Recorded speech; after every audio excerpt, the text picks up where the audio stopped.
আমার আজকের রেসিপিতে আমি আপনাদের সাথে শেয়ার করব যে কি করে খুব কম উপকরণে কড়াইশুঁটির কচুরি তৈরি করে ফেলা যায়, অথচ খেতে খুব সুন্দর হয়, আর তার সাথে খুব সহজে টেস্টি আলুর দম। তো এর জন্য পুর তৈরি করতে হবে, তাই কড়াইশুঁটি নিয়েছি আমি 300 থেকে 350 গ্রাম মতো, মানে খোসা ছাড়ানো অবস্থায়। আপনারা চাইলে এটা ভাপিয়ে নিতে পারেন, তো আমি কাঁচাই নিয়েছি। আর এতে ঝালের জন্য আমি দিয়েছি কাঁচা লঙ্কা, আর দিয়েছি 1 টেবিল স্পুন আদা বাটা। আপনারা গোটা আদা দেবেন, আমার কাছে আদা বাটা ছিল, গোটা আদা ছিল না, তাই বাটাই দিয়ে দিলাম আর কি। তো এবারে আমি এটা মিহি পেস্ট তৈরি করে নিয়েছি। এতে কিন্তু খুব একটা বেশি জল লাগে না। তো এবারে পুরটা তৈরি করে নেওয়া পালা। তার জন্য ওভেনে কড়াই বসিয়ে ফ্লেমটা অন করে এতে দিলাম 2 টেবিল স্পুন মতো রিফাইন্ড অয়েল, সাদা তেল আর কি। এবার তেলটা হালকা গরম হলে এতে দিব আমি 1/4 টিস্পুন হিং। হিঙের গন্ধটা যে কোনো কচুরিতে ভীষণ ভালো লাগে, তবে আপনারা যদি হিঙের গন্ধ পছন্দ না করেন সেক্ষেত্রে স্কিপ করতে পারেন, কোনো ব্যাপার না। তো যাই হোক, অল্প একটু নাড়াচাড়া করে এটা হিংটাকে এর মধ্যে আমি এবারে যে কড়াইশুঁটি বেটে রেখেছিলাম সেটা দিয়ে দেবো।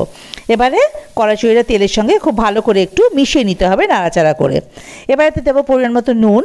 আমি এখানে 1.5 টিস্পুন নুন দিয়েছি, আর হলুদ দিয়েছি 1 টিস্পুন, আর চিনি আমি এখানে 2 টিস্পুন দিয়েছি। নুন মিষ্টিটা আপনারা আপনাদের স্বাদ অনুযায়ী দেবেন। এবার হাই ফ্লেমে এটা নাড়াচাড়া করে বেশ ভালোভাবে মিশিয়ে নিতে হবে, যাতে করে জলটা পুরোপুরি শুকিয়ে যায়। আর যখন দেখবেন যে পুরটা কড়াইয়ে গা ছেড়ে বেরিয়ে আসছে, তখন বুঝবেন যে পুরটা তৈরি হয়ে গেছে। পুরের কালারটাও কিন্তু চেঞ্জ হয়ে যাবে। এই যে দেখুন, এই যে কড়াইয়ে গা ছেড়ে বেরিয়ে আসছে কীভাবে পুরটা, তার মানে পুর আমাদের রেডি। আর কালারটাও দেখুন একটু ডিপ হয়ে গেছে। তো এবারে এটাকে আমাদের অন্য একটা পাত্রে তুলে রাখতে হবে। এই যে আলাদা পাত্রে এই পুরটাকে তুলে এবার এটা ঠান্ডা হোক, ততক্ষণে আলুর দমটা তৈরি করে নেওয়া যাক। আমি এখানে 1 কেজি 200 মতো ছোটো আলু নিয়েছি, যেটা সেদ্ধ করে খোসা ছাড়িয়ে রেখেছি, নুন জলে সেদ্ধ করেছি অবশ্যই। এবারে ওভেনে কড়াই বসিয়ে আবার ফ্লেমটাকে অন করে এতে সর্ষের তেল দিয়ে দিলাম। সর্ষের তেল তো সর্ষের তেলের কাঁচা গন্ধটা যখন চলে যাবে, তেলটা গরম হয়ে যাবে, তখন ওই আলুগুলো যেগুলো সেদ্ধ করে রেখেছিলাম সেগুলো দিয়ে দেবো, আর দিয়ে দেবো পরিমাণ মতো নুন হলুদ। আমি এখানে 1.5 টিস্পুন নুন দিয়েছি, হলুদ 1 টিস্পুন দিয়েছি, আর রঙের জন্য কাশ্মীরি লঙ্কা গুঁড়ো দিয়েছি 1 টিস্পুন। এবারে সব কিছু একসঙ্গে খুব ভালোভাবে মিশিয়ে আলুটাকে ভেজে নিতে হবে, যতক্ষণ না বাইরে একটা ক্রিস্পি ভাব চলে আসে। এই যে দেখুন, আলুটা ভাজা হয়ে গেছে, মিনিট 6-7 সময় লেগেছে আলুটা ভাজতে। এবারে আলুটাকে আমি অন্য একটা পাত্রে আবার তুলে রেখে দেবো। আলুর ওপরের কোটিংটা কিন্তু বেশ একটু ক্রিস্পি হয়ে গেছে, দেখেছেন তো, বোঝা যাচ্ছে। এবার যে বাকি তেলটা, তাতে আমি দিয়ে দিলাম পেঁয়াজ কুচি। আমি এখানে 2টো মাঝারি সাইজের পেঁয়াজ কুচিয়ে নিয়েছি। পেঁয়াজটাকে কিন্তু হাই ফ্লেমে বেশ লাল করে ভেজে নেব। সমানে নেড়ে গেছি পেঁয়াজটা, দেখুন বেশ লাল করে ভাজা হয়ে গেছে। মিনিট 4 তো সময় লেগেইছে পেঁয়াজটা ভাজতে। এবারে এর মধ্যে দিয়ে দেবো আমি পেঁয়াজ বাটা। আমি আরও 2টো মাঝারি সাইজের পেঁয়াজ বেটে নিয়েছি, সেই বাটা পেঁয়াজটা এর মধ্যে দিয়ে দেবো। আর দেবো রসুন বাটা 1 টিস্পুন, আর আদা বাটা 1 টিস্পুন। আর ঝালের জন্য শুকনো লঙ্কা গুঁড়ো দিয়েছি আমি এই 1/4 টিস্পুন। আমরা তো বেশি ঝাল খাই না, আপনারা যে যেরকম ঝাল খান সেই অনুযায়ী কিন্তু দেবেন। এবারে ভালো করে কষিয়ে নেব।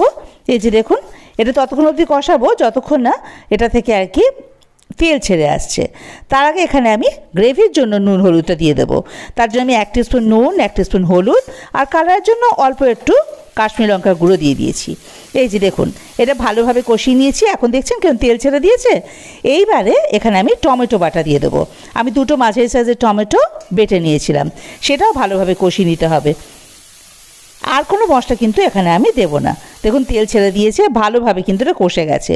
এবারে ভাজা আলুটা, মানে যে আলুগুলো ভেজে রেখেছিলাম, সেটা এর মধ্যে দিয়ে ভালোভাবে মিশিয়ে দিয়ে দেবো পরিমাণ মতো জল, ওই গ্রেভির জন্য আর কি।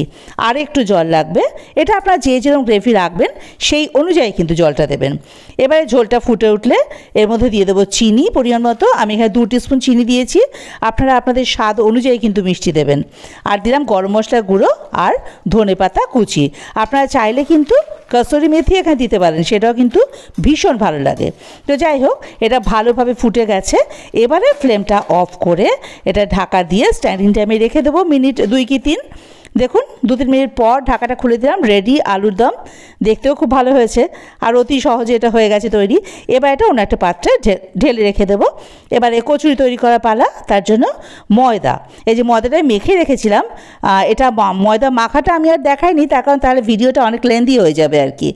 তো আমি এখানে ওই মেজারিং কাপে 2 কাপ ময়দা নিয়েছি, তাতে ওই হাফ টিস্পুন নুন আর 1 টিস্পুন চিনি আর ওই 4 টেবিল স্পুন মতো সাদা তেল ময়ান দিয়ে তারপরে অল্প অল্প জল দিয়ে ময়দাটা মেখে 15 মিনিট ঢাকা দিয়ে রেখে দিয়েছিলাম। 15 মিনিট পর এই ঢাকাটা খুলে আরেকবার একটু ময়দাটা মেখে নিলাম। মেখে এবারে ময়দা থেকে ছোটো ছোটো ওই লেচি কেটে নিতে হবে, লুচি থেকে জাস্ট একটু বড় লেচিগুলো। এই যে লেচি কাটা হয়ে গেছে, এবার তো কচুরি তৈরি করার পালা। তো তার জন্য একটা লেচি হাতে তুলে নিলাম আগে। আপনারা চাইলে এভাবে ময়দাতেও ডিপ করে নিতে পারেন। তারপরে এক্সেস ময়দাটা ঝেড়ে এই যে এভাবে করে একটা বাটির মতো শেপ দেবো, যেরকম পুর দিতে হয় আর কি। এবার এর মধ্যে পুরটা ভরে মুখটা খুব ভালো করে বন্ধ করে দিতে হবে, যেন পুরটা একটু বেরিয়ে না যায়। এই যে খুব ভালো করে বন্ধ করে দিলাম।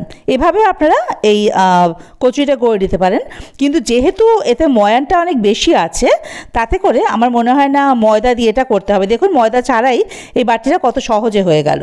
এবারে ওই একই রকম পুর থেকে কিছুটা নিয়ে চেপে চেপে এর মধ্যে দিয়ে মুখটাকে এভাবে চেপে ভালো করে বন্ধ করে নিতে হবে। এই যে তারপরে 2 হাতের তালুর সাহায্যে এভাবে ঘুরিয়ে এই যে তৈরি হয়ে গেল।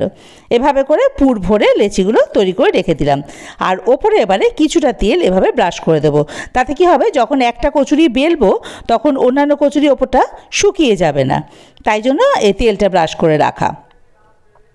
ব্যাস এবারে কচুরিটা বেলে নেওয়া পালা। বেলন চাকি নিয়ে তাতেও কিন্তু হালকা একটু তেল মাখিয়ে নেব। আপনারা কিন্তু চাইলে ময়দা দিয়েও বেলতে পারেন এই কচুরিগুলো, কিন্তু ময়দা দিয়ে বেললে হয় কি, কচুরিটা তেলে ছাড়লে না সাথে সাথে ময়দার গুঁড়ো পড়ে তেলটা নোংরা হয়ে যায়। তাই আমি এখানে ময়দার পরিবর্তে ওই তেল দিয়েই বেলেছি। আর যেহেতু ওই যেগুলো লেচি তৈরি করে রেখেছিলাম পুর ভরে, তাতেও তেল মাখানো ছিল, তার জন্য বেলাটা না ভীষণ সহজে হয়ে যায়, কোনো অসুবিধা হয় না। তো এভাবে ঘুরিয়ে ঘুরিয়ে হালকা হাতে কিন্তু এটাকে বেলে নিতে হবে। খেয়াল রাখতে হবে চারিদিক যেন সমান হয়, মানে কোথাও সরু কোথাও মোটা এরকম যেন না হয়। এই যে দেখুন এটা কিন্তু বেলা কমপ্লিট, একটুও পুর বেরিয়ে যায়নি। এবারে এটাকে তুলে এই যে দেখেছেন তো, এবারে এটা একটা ডিশে তুলে রেখে দেবো। এইভাবে প্রত্যেকটা লেচি থেকে এই যে বেলে নেব কচুরিগুলো। এবার ভাজার পালা। ওভেনে আবার কড়াই বসিয়ে ফ্লেম অন করে অনেকটা পরিমাণে তেল দিতে হবে, কারণ ডুবা তেলে ভাজা হবে কচুরিগুলো। এবারে ছেড়ে দিলাম কচুরিটা তেলের মধ্যে। যখন তেলটা গরম হয়ে যাবে তখন এবারে দেখুন খুন্তি দিয়ে আস্তে আস্তে তেলটা এর ওপরে এইভাবে করে দিতে থাকবো, তাহলে অনায়াসে কচুরিটা খুব সুন্দরভাবে ফুলে যাবে। দেখেছেন তো? এবার এটাকে আবার উল্টে দেবো। এভাবে উল্টে পাল্টে এটাকে লাল করে ভেজে নিতে হবে, তবে তেলটা যেন গরম থাকে সেদিকে খেয়াল রাখতে হবে। তারপরে অবশ্য তেল যখন খুব বেশি গরম হয়ে যাবে তখন আবার তেলটা একটু মিডিয়ামে করে দেবেন, আবার বুঝে একটুখানি বাড়িয়ে নেবেন। মানে তেলের টেম্পারেচারটা কমানো বাড়ানোটা আপনাদের কিন্তু একটু বুঝে বুঝে করতে হবে। তো দেখলেন তো কড়াইশুঁটি কচুরি কত সহজ বানানো আর কত কম উপকরণে তৈরি করা যায়, আর খেতেও তো ভীষণই ভালো লাগে বললাম আমি। আপনারা কিন্তু অবশ্যই বাড়িতে একবার এভাবে করে কড়াইশুঁটি কচুরি বানিয়ে খেয়ে দেখবেন, আর কেমন লাগলো আপনাদের সেটা কিন্তু আমাকে কমেন্ট বক্সে অবশ্যই জানাবেন, তাহলে আমার খুব ভালো লাগবে। আর রেসিপিটা যদি আপনাদের ভালো লেগে থাকে তাহলে অবশ্যই আমার চ্যানেলটা সাবস্ক্রাইব করে আমার পাশে থাকার জন্য অনুরোধ রইল। আর বেল আইকনটা প্রেস করে দেবেন, সাথে অল নোটিফিকেশানটা, তাহলে আমি কোনো নতুন রান্না আপলোড করলে তার নোটিফিকেশান আপনাদের কাছে পৌঁছে যাবে। দেখুন রেডি আমাদের কড়াইশুঁটি কচুরি। এবার এটা গরম গরম আলুর দমের সঙ্গে পরিবেশন করুন। শীতের ব্রেকফাস্ট আর কড়াইশুঁটি কচুরি দারুণ লাগে কিন্তু, তাই না?